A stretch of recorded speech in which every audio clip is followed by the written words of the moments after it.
Would you be comfortable being strip searched by a transgender police officer?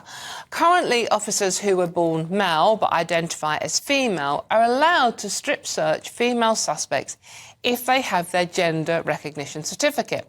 The government has now ordered review after concerns were raised about people being searched by members of the opposite biological sex. This is such a toxic, divisive, complicated subject that I'm really glad I've got someone who talks sense on it, and there's not that many around, and that's Diversity and Inclusion Facilitator Katy John Went.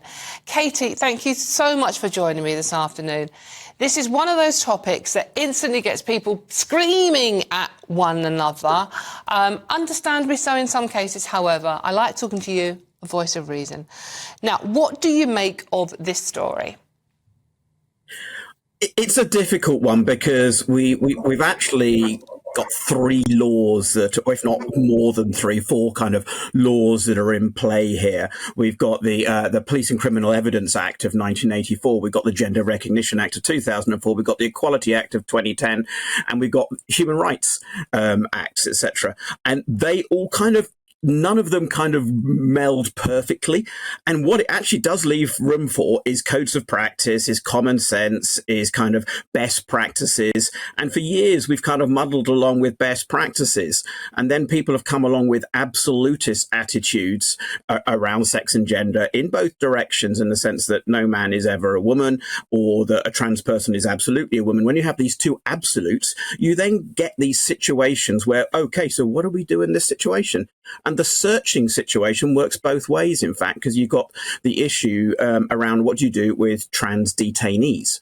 Who searches the trans person in whichever direction the trans person has either gone or is arriving at? And there are rules and codes of practice that already exist for that. But there's also the Equality Act, which to some degree is actually the sensible act, because it trumps all of them to a degree, where it says that there can be reasonable exceptions. And this is what we need to apply. Look, the reasonable exception is don't do it. It's as simple as that. There is no absolute right as a police officer to search someone of the same sex as your identity. It isn't about the right of the police officer. It's about the respect and the safety of the detainee, and not kind of adding further kind of insult to injury if they are an innocent person, of actually adding trauma. And particularly when you look at women's prisons, with 50% of women in women's prisons being people who have suffered domestic abuse and sexual assault, the last thing you want to do is put them through the trauma of being searched by someone that is going to make them feel assaulted. And that could be anyone. It could be a male officer, it could be a trans officer, it could even be the burly female officer if they went to a female single-sex school in their past and got abused by a female teacher, nun or whomever. People will have sensitivities. So, Katy, obviously, it's never one size fits all, right? It's not all black and it's not all white. There are always shades of grey. Interesting you mentioned the prison situation, because we heard this week that a trans prisoner was found dead in their cell after their move to a woman's jail was blocked. Now, the whole prison issue, obviously in Scotland, became a huge talking point. Where do you stand on that issue? I've moved my position on. I think it's kind of well known that I have shifted my position, because I'm open to debate and open to discussion, open to new evidence and open to better arguments. The prison situation has changed radically. I spent a fair amount of time not in prison as an offender, but engaged with the prison system. 10 or 15 years ago. So I've been to about 50 odd UK prisons in my past in that respect. And one of the things I noticed is they actually had local policies more than national policies. But from kind of 2011 onwards, we had national prison service instructions on what to do. Everyone erred on the side of respect, erred on the side of caution, and erred on the side of inclusion. And it was only in the years following that people began to realize, but if we err on the side of inclusion, we haven't erred on the side of who are we now kind of lumping people in with.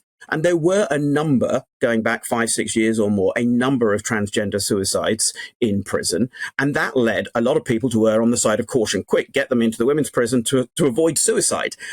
And putting people on suicide watch and avoiding suicide in prison is a right thing to do.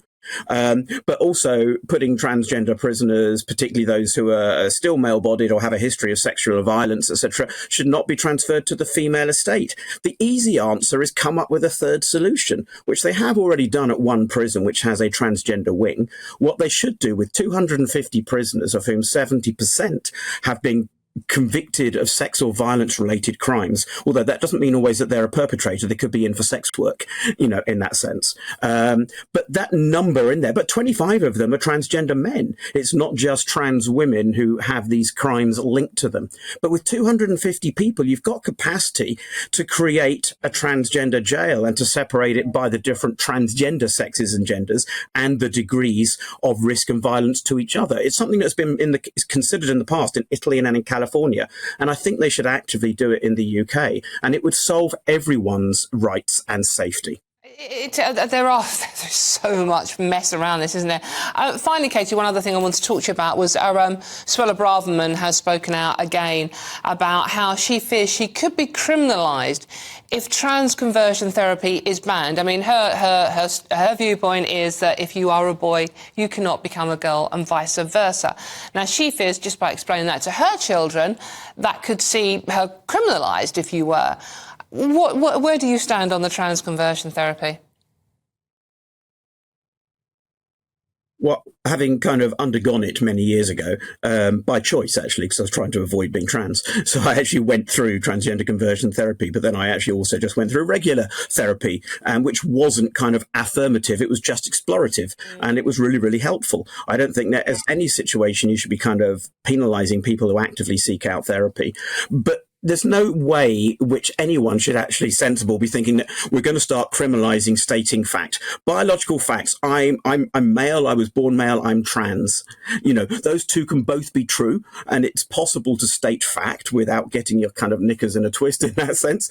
And I think it should be quite doable to create good law. But what I don't want is any bad law rush through that does create these kind of new dilemmas that then have to be tested in court, and then cases get thrown out because someone has passed bad law. And that's what needs to happen. And most of the aspects of kind of conversion therapy are already prohibited anyway because of, harassment and attempts to change anyone's kind of religion, sexuality or gender by force are already outlawed, simply under existing acts. But a kind of a conversion therapy law should be really, really good law and should still allow the possibility of speaking truth, whatever it is, but also just decent human rights, respect and expression.